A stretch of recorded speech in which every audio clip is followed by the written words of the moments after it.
Okay, sa video natin ngayon mga boss, pag-usapan natin yung epekto ng flybar performance sa Honda Click. Kung alin ba yung mas bagay sa iyo, or mabigat ba, or yung magaan. So ito nga pala yung video ko, ang tagal na rin bago na ngayon ang ulit nakapag-upload dahil ang dami nga nagtatanong sa comment section kung ano ba yung mas maganda, kung mabigat ba or magaan. So habang nagbabantay pala ako ng tindahan yan, nagmagawa ako ng video. Gumana rin ako ng diagram, mamaya ipapaliwanag ko sa inyo to. So ito muna mga boss, ano ba yung tie ball? So yun yung mga bola na makikita natin sa loob ng ating CVT. So yung mabigat na bola, mas mababa ang RPM, mas smooth ang shifting, mas matipid sa gasolina, at mas mataas ang top speed, lalo na sa mga long ride. So ito nga pala yung diagram ko. So explain ko sa inyo yun mamaya. Pero yung meron din kasi mga downside yung mas mabigat na bola dun sa magaan. So meron din mga advantage, yung disadvantage yung dalawang bola. So pag-usapan natin yan mga boss. Okay, ito pala mga boss yung ginawa ko. Yan, dito makikita natin yung pagkakaiba ng mabigat na bola versus sa magaang na bola. So yan nga pala mga boss, pasensya na medyo madaming mga dumadaang sasakyan. Pero okay lang yan, hindi naman din ganong maingay. So andito nakalagay, makikita nyo itong flyball weight, arangkada, top speed, gas consumption, RPM meaning revolution per minute or round per minute. Yun yung ikot ng ating CVT. Yun, ikot ng ating mga pulley sa loob ng ating CVT. Nakalagay din dito yung kung mas marirecommend ba siya sa city riding or pang long ride. So ito na yun mga boss. Sa flyball natin, usapan pala natin dito mga boss is Honda Click. So dahil Honda Click yung motor ko, yun yung ginawa kong sample. Dahil hindi pa naman din ako nakakagamit ng ibang scooter. Ito talaga yung pinaka ginawa kong basis dahil ito yung mas alam kong ipaliwanag sa inyo. Sa mga ibang scooter naman yung gamit, siguro gawin nyo na lang din tong reference dahil tas i-transfer nyo na lang kung ano yung gamit yung scooter. So sa flyball weight, kung gamit natin is mabigat, pag sinabi nating mas mabigat, ito yung nagtitimbang ng 12 grams to 14 grams. Yan, ang stock pala ng Honda Click ay 15 grams. Yan. Kung mabigat tong gamit natin, ito yung grams niya. So sa magaang naman, 9 grams hanggang 11 grams. Okay. Sa arangkada, makikita natin dito, kapag ang gamit nating bola is mas mabigat, mas mabagal yung arangkada ng flyball.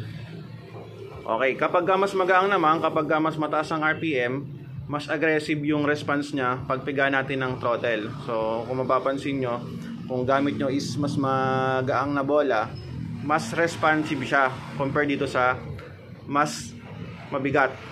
Okay, gets ba? Lagi natin tatandaan na ang mas magaang na bola is mas mataas ang RPM or ang revolution per minute compare sa mas mabigat. Okay, pag-usapan din natin mamaya. Sa mga mahilig naman dyan sa mga top speed, ito, yan, para sa inyo yan. Ang mas mabigat na bola ay mas mataas ang top speed compare sa mas magaan. Okay, bakit? Kasi nga, mas mabilis umarangkada. At ito naman, sa magaang naman, arangkada. Arangkada sa magaang, sa mas mabigat, top speed. So yun, kung anong mamili na lang kayo doon, kung anong driving preferences nyo, kung magaang ba or mas mabigat. Kung gusto nyo ng top speed, gumawa kayo ng mas mabigat. Yan, mas mabigat yung i-apply nyo. Kung gusto nyo ng arangkada, mas magaan. Sa gas consumption naman mga brad, mas tipid ang mas mabigat na bola. Kasi nga mas mababa yung RPM nya. Pag mas mababa yung RPM ng ating CVT, mas matipid siya sa gas. Dahil nga ito nga mas mataas ang RPM ng mas magaang na bola, mas malakas siya sa gas. Mas mabigat na bola, mas baba ang RPM. Sa mas magaang na bola naman, mas mataas ang RPM. So ano nga ba yung epekto nun sa ating CVT? So mapapansin nyo sa mga magaang na bola dyan, mas maungol, kumbaga mahiyaw ang tawag nila dun eh. Mas mahiyaw ang mas magaang na bola. Mas maugong sa loob ng CVT dahil nga mas mataas yung RPM nung bola na kinakabit natin. Okay, bola lang pinag-uusapan natin dito mga boss. Huwag yun ng dagdagan pa ng mga clutch spring, center spring. So, gagawa na lang din ako ng separate video para doon.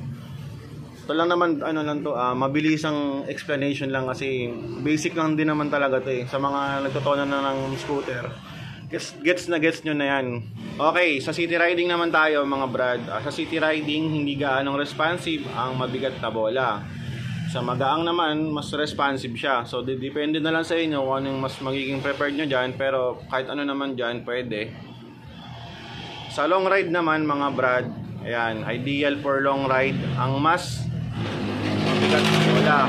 Ang daming dumadaan, ang ingay talaga eh, no? Pero, sige, tagayin na lang natin to, saglit lang naman. So, yung magaang naman is not ideal for long ride. So, yan. Pwede nyo kopyahin, screenshot nyo. Yan.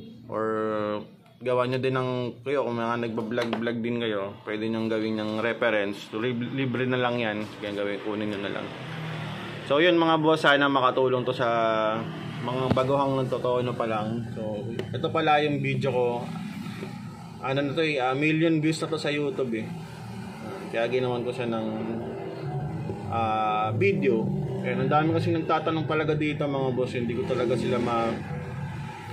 na ma-replyan lahat. Pero nababasa ko naman. Pero syempre hindi ko na ma-replyan. Sobrang dami niyan eh. Ayun. So yun, shoutout na lang sa inyong lahat. So yun lang mga boss. Salamat sa mga. Sana may natutunan kayo.